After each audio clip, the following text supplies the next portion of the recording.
Well, welcome and thank you for joining us for today's webinar, the EMAC Reimbursement, 16 days from receipt of the package to sending out the check. I'm Angela Koppel. I'm your host for today's webinar. 38 states supported Massachusetts, Pennsylvania, Connecticut, Maryland, New York, and New Jersey in response to Hurricane Sandy with 2,629 personnel. 67% of the response was local and state personnel, and 33% of the response was National Guard. In New Jersey, 20 states sent 1,225 personnel through 56 separate missions. Some of these missions are still deployed today. Today we're going to focus on two of these missions and the work of the EMAC coordinator in New Jersey who made reimbursement a priority from day one of the response. The first of these missions was the deployment of a Louisiana A-team in November of 2012, and then the subsequent deployment of an EMAC reimbursement specialist in January of 2013. Our presenters today are Victoria Carpenter, the EMAC coordinator with the Louisiana Governor's Office of Homeland Security and Emergency Management, and Howie Butt, the EMAC coordinator for the New Jersey State Police Office of Emergency Management. Victoria, could you give us some background on your EMAC reimbursement and why reimbursement is such a passionate topic for you? Sure, I'd be happy to. Louisiana knows all too well how critical reimbursement is to the entire EMAC process. In 2005, shortly after Katrina, we were faced with over $80 million in EMAC claims from every state within this nation. This was an overwhelming process for us to set up procedures, train staff, and process these reimbursements in a timely manner. In response to Hurricanes Katrina, Rita, GOHSEP, Ike, and Isaac, every state within our nation has deployed resources to assist Louisiana. We had over 49,000 personnel supported us with a total of over 1,300 EMAC missions. Those missions included National Guard and civilian support. To date, Louisiana has processed and paid over $150 million in EMAC claims. So yeah, the EMAC process and reimbursement we're very passionate about here in this state. The webinar today, we're going to be going and discussing the reimbursement phase of the EMAC process. And you see on this slide, the reimbursement is the last process, but to me it's one of the most important processes. We're going to be looking at this from the requesting and assisting states perspective. Next slide. The standard EMAC reimbursement timeline for resource providers, assisting states, and requesting states is 45 days for each review cycle. Timely processing by all parties is critical to the success of interstate mutual aid. The basics for the reimbursement is the REC-A. All deployment costs incurred in direct support of the mission is defined in the REC-A and are eligible for reimbursement. This includes any amendments that may be made later to the mission. All parties are responsible should be responsible in this reimbursement process, and that includes the requesting states, assisting states, resource providers, and deployed personnel.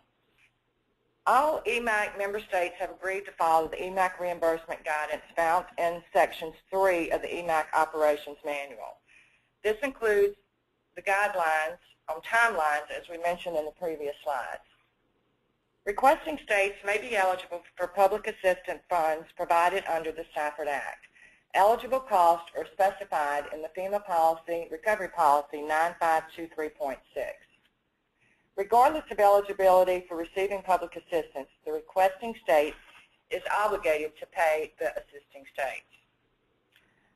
Next, we're going to start off with Captain Howard Butt will go over the reimbursement process from the requesting state's perspective. And then I will conclude the webinar today from the assisting states processes. Howie? Yes, Victoria, thank you, and good afternoon, everyone. New Jersey took it on the chin with Hurricane Sandy. We were fortunate in having numerous states provide assistance to us in response to our request through EMAC. We were also fortunate that the federal government was here with us through FEMA to support our response and recovery efforts. But we were determined from the beginning to make sure that we handled the reimbursement process which has always been a sore point in the EMAC process, and we were adamant that we were going to try and do it right. So we gave it our best try, and we were very fortunate in having some success in the reimbursement process. And one of the first things we did is we established some guidelines, and not just what we were going to do, but exactly who would do it. We identified personnel who were going to be receiving the EMAC reimbursement documents and what their responsibilities would be. And those responsibilities also needed to be timely. It couldn't be something that was going to go on the bottom of a pile. It needed to go on top of the pile. So a process for handling the reimbursement was established. Personnel were identified, and we made sure that the guiding documents were known to everyone, primarily the EMAC reimbursement procedures and anything that was specific to New Jersey that we needed to know, we went over right up front. Next slide. We made sure that the cost eligibility under EMAC was clear, and we made sure that the reimbursement package that we were going to send to all of our responding states was including all of the information that would be specific for New Jersey and also in line with the national reimbursement guidelines. We wanted to make sure that we got a cover letter which outlined the process on how to handle the claim and made sure that guidance on how the reimbursement package would be handled with instructions on who it should be sent to and what we were going to do when we received the package. Next slide. The EMAC missions were here, and everyone performed exceptionally and admirably while here in New Jersey. They subsequently demobilized and went back to their home states. And that is also a significant part of the reimbursement process. It starts when you are mobilized. It doesn't end when you demobilize. It ends when you get the check. But all of the documentation for every step in the process needs to be thought about while it's timely and in your mind, not when you're home and saying, where's those receipts or where are those documents on what I had to do. We're obligated to reimburse for all of your deployment costs, your mission costs, and your demobilization costs. So make sure that you are capturing that information as part of your mission. And make sure that it's in line with what you estimated your costs to be in the Section 2 of the Rec A. The requesting state must keep a detailed record of the services that were requested and received and provide those records as part of the documentation for reimbursement to FEMA. So we're tracking the efforts of our responders, and they should be tracking them also, and the two sets of documents need to coincide with respect to time, hours worked, and actual missions that were delegated to those personnel. Next slide.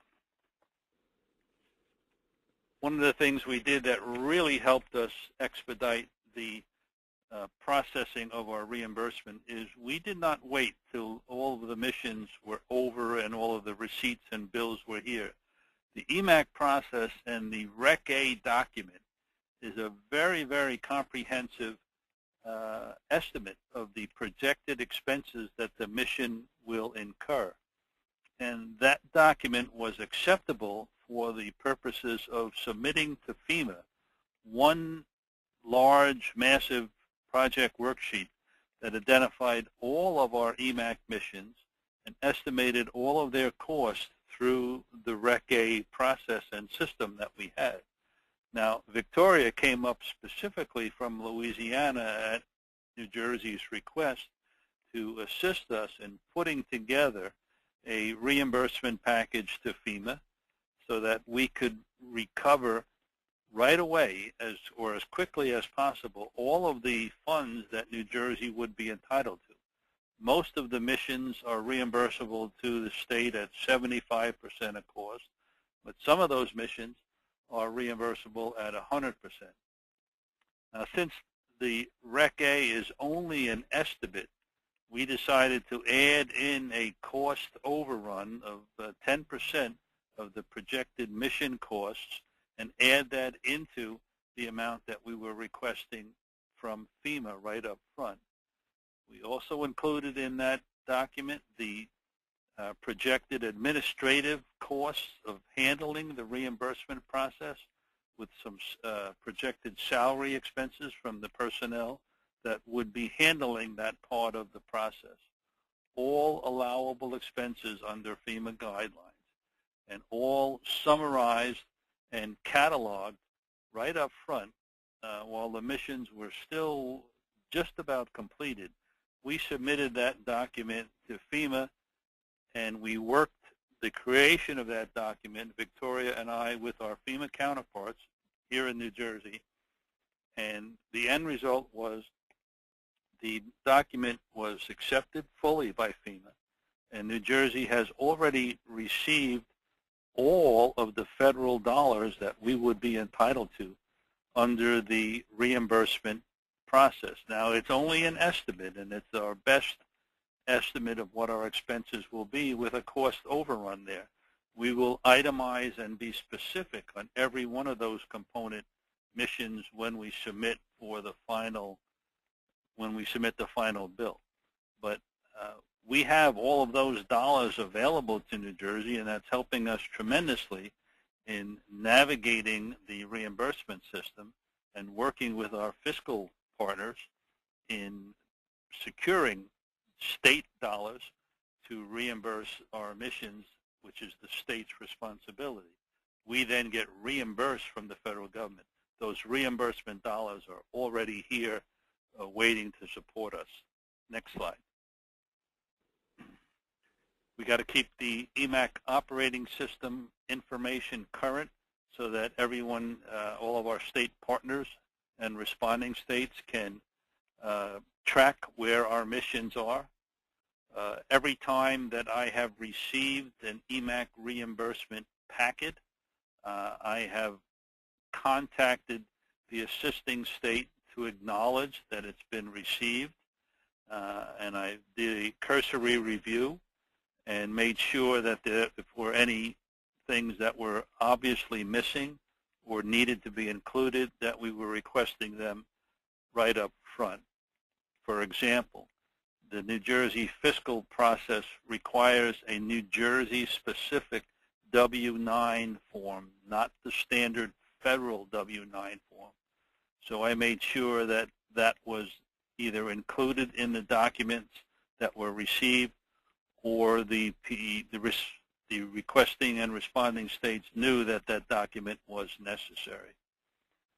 We tried to adhere to the federal the EMAC guidelines of reimbursement within 45 days. As this webinar title shows, we have been very successful in effectively and quickly reviewing the documents. The reason for that is not that we're doing such a great job. The reason is that the responding states have done a great job in putting together their reimbursement packages and itemizing and being specific and making it clear exactly what all expenses were. They followed the SOP and the protocols. We're reviewing them, and we're reviewing them in a timely manner. And because our fiscal shop is being made whole with federal dollars, and there's no great delay in money being laid out, it's all working relatively smoothly at this time. Next slide. I think that in summary, a requesting state recognizes the responsibility and obligation to treat our responders professionally and with courtesy, and to be as expeditious in the reimbursement as they were in the deployment and mobilization to come to our aid. So in a partnership, we're working very well in making that happen.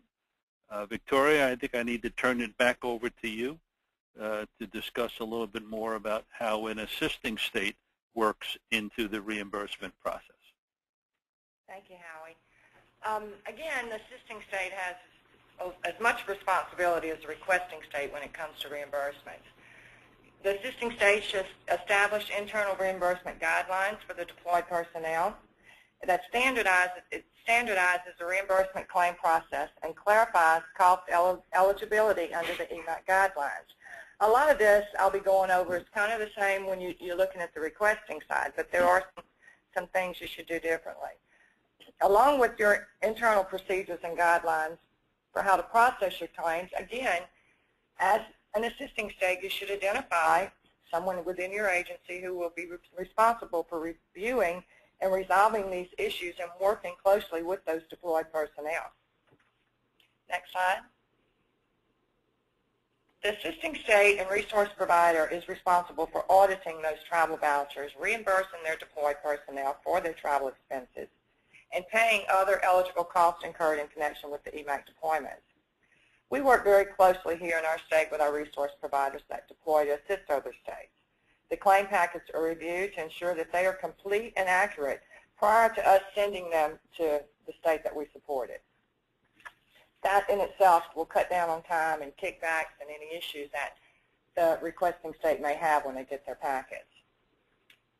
Next slide. When does the reimbursement start? Again, Howie alluded to that earlier. As part of the EMAC pre-deployment briefing, it should begin there. Deployed personnel and resource providers should receive your internal reimbursement guidelines of your state.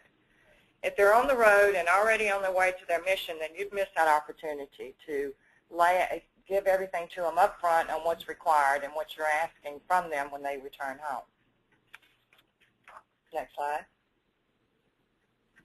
Upon completion of the EMAC mission, the assisting state's designated contact should receive the reimbursement guidelines from the requesting state.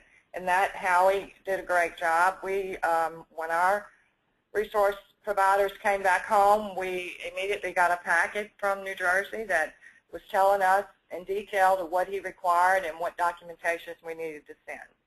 We knew who to send the claim packet to, and it was very self-explanatory. The EMAC designated contacts, when you get those packets, should compare the requesting state's guidance with your own internal guidance to ensure there's not any additional requirements that you may not be aware of. Next slide. Reimbursement guidance should be communicated to the deployed personnel immediately, again, upon return from their EMAC mission. Well, we do give them this prior to them mobilizing, but when they demob and get home, we are going to make sure, first of all, that they got home safely, and the second thing we're going to do is start asking for this documentation. Part of that packet that we get from our resource providers is an R2. All expenses incurred and paid by the resource providers are compiled and summarized by category of expenses on this intrastate form, which we call an R2. It basically just breaks down all of the labor they're claiming, travel, and any other cost. We also require they provide us with a cover letter with specific payment instructions. It's important we know who, how they want to get paid, if it's direct deposit or who the check goes, and those sort of details. You should, again, establish and define those timelines for receipt of that packet. The recommended timelines through EMAC is 45 days, but the sooner you get them, the sooner you can review it and get it off to the requesting state to get your state reimbursed. Next slide. You should also complete any non-governmental organizational agreement or MOUs as required by your state. Some states require this documentation if they're bringing in resources that maybe aren't state-owned resources. This document would actually make them agents of the state through the compact. And some states do utilize these. You should also like Howie said earlier, utilize as the assisting state, we should, and we have been, tracking when we receive these claims from our resource providers and entering that information into the EMAC operating system, the resource tracking tool. I really feel this has been a huge benefit for us because this is fairly new. The EMAC leadership has worked diligently on ways to address reimbursement issues, and one of the ways is to develop this tracking system. We've used it. We feel it's very beneficial. And like I said earlier, again, it's important that you get this information from your resource providers and complete the packets and return to the requesting state within that 45-day timeline. Again, record this information in the EMAC operating system when you receive the packet and when you send it to the requesting state. This new system will generate a one-page snapshot of the entire reimbursement timeline. This form and report can be kept and put in your completed claim packet and in your completed claim file. It'll help you later, too, to identify any gaps and maybe where that claim might have been getting held up. Next slide.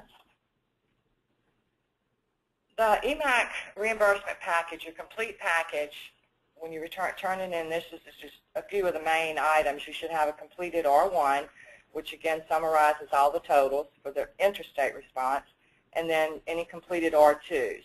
Should also have a copy of the fully executed Rec A, copies of all your documentation verifying your claim totals, and copies of the state warrants or checks demonstrating proof of payment to your resource providers. You should also have, again, a cover letter that's signed by your assisting state authorized representative, thanking the state, of course, for allowing us to support them and giving, again, the requesting state any specific payment instructions. This concludes our webinar for today, and to the end of this, again, we'd like to stress the importance of the speedy reimbursement. And like I've always said, it's not a matter of if we're going to be faced with another disaster, it's going to be a matter of when. And if we continue to make reimbursements a priority in our states, we can rest assured and know that the support we need next time will be available to us. Angela? Well, great. Thank you very much to both Howie and Victoria. We have a couple of questions. The first one is, how long should states maintain the records from a reimbursement? And I can take that one. The actual requirement is usually looking back at your contract law within your state, which is typically 7 to 10 years is how long you want to keep all the documents from an EMAC reimbursement. And Victoria, I'll have you answer this one. Can backfill costs for personnel be reimbursed? Yes, as long as it's documented in the Rec A. So if it's agreed upon between the requesting and the assistant state and it's documented in the Section 2 of that Rec A, it is eligible.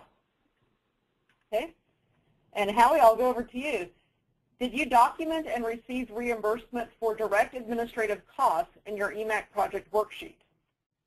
We requested those funds and included them in part of the package that we submitted to FEMA. But since we're still on the estimate phase and we don't know exactly how many hours and how much time we're going to expend with the entire reimbursement process, we have not finalized the bill, so to say, for those indirect costs. Okay, great. Next question, which state should receive the original travel receipts for an EMAC reimbursement?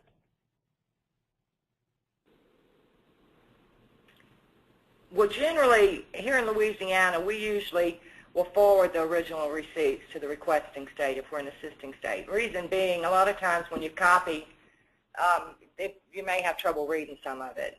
But again, I think that's up to the state on whether they require the original documentation or not. I would add to that that if your law requires you to keep the original receipt, if you signed or initialed it and sent that copy, I think that would help make it more legitimate as original and more acceptable. Good answers. Next question, are there standardized documents required to verify costs? I'll answer that in part. There are some standardized documents that are familiar to the system. When I say the system, I'm talking about both the federal and the state system, specifically with labor and hours worked. There is the Federal Force Account Labor Summary Record, which is a very good benchmark to use to identify regular, overtime, and fringe benefit costs in a system and in a document that will be familiar and recognizable to your FEMA counterparts who will eventually be reviewing your request for reimbursement. So it only makes sense to use documents that are going to be familiar to the people that will be reading them, and especially when those documents are good and have served their purpose well. Okay, great. Another point to that too is, as far as to use for references, that the FEMA equipment rates can be used also when calculating those rates of equipment. Great, thank you. Our next question, can a team be deployed for additional help to another state once their initial mission is complete? For example, if they deployed to New Jersey and then went to New York, as long as the new project worksheet and package is developed, would they be able to do that? Absolutely. As a matter of fact, I believe when Victoria came to New Jersey as part of the A-team, she came from Pennsylvania. Is that correct, Victoria? Yes, that's correct. That's correct. And we just did a separate Rec A for the new mission. Yes, as long as those costs were separated out. So instead of flying from Louisiana to New Jersey to deploy, she only had to drive from Pennsylvania to New Jersey, documented those costs, but then when she was done in New Jersey, she flew home to Louisiana. That was on our mission cost. Yes, exactly. As long as you separate it and make two separate Rec A's, because they're actually separate missions. Yes. Okay, great. Next question. Who fills out the forced labor account? Would that be the resource provider or the assisting state? The resource provider needs to document the hours and the times and the costs that their personnel who are deployed incurred on the mission. Okay, yes, next question. Go ahead, Victoria. Sorry.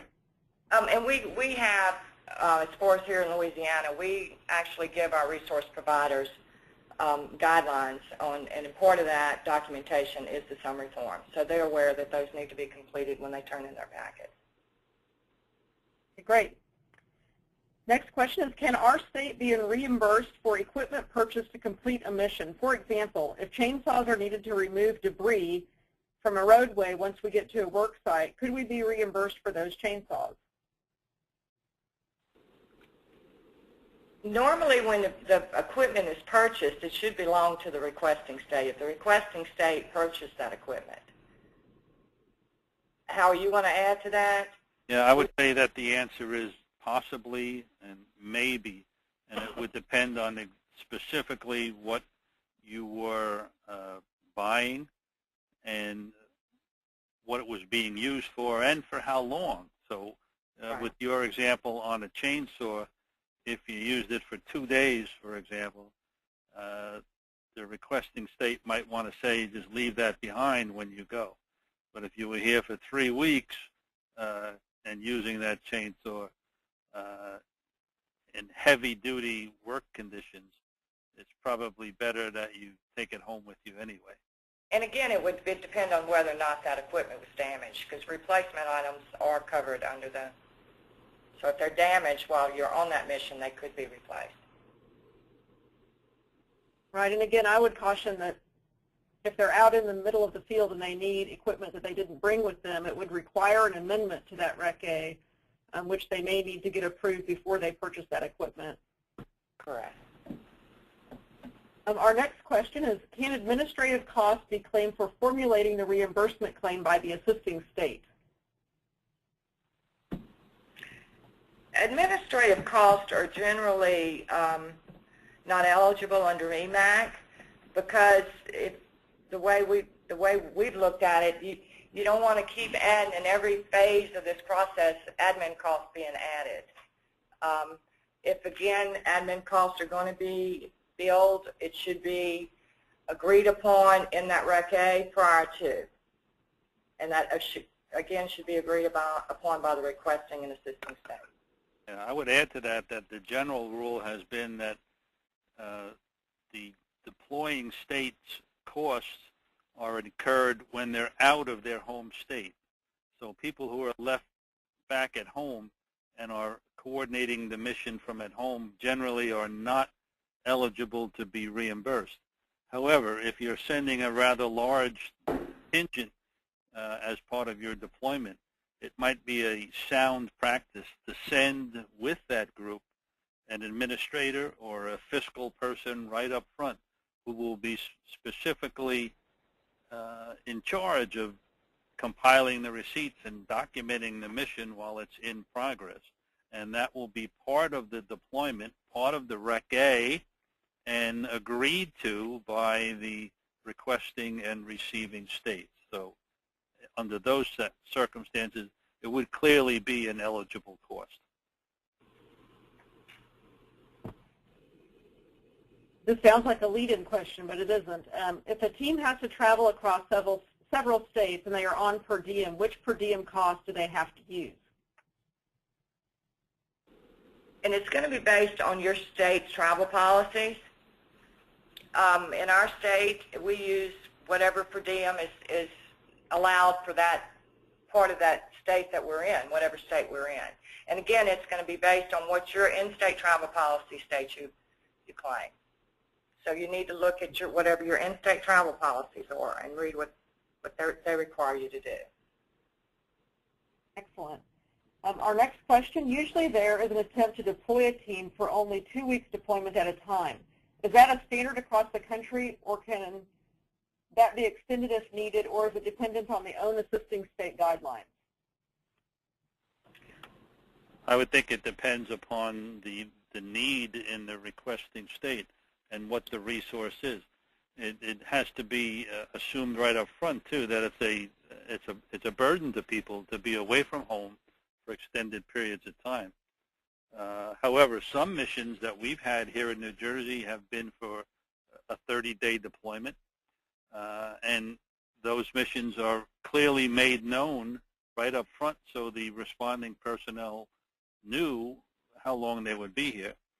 Generally, it's probably a good idea to limit missions and then bring in fresh personnel after 7 or 10 or 14 days max under the urgency of the conditions in the state.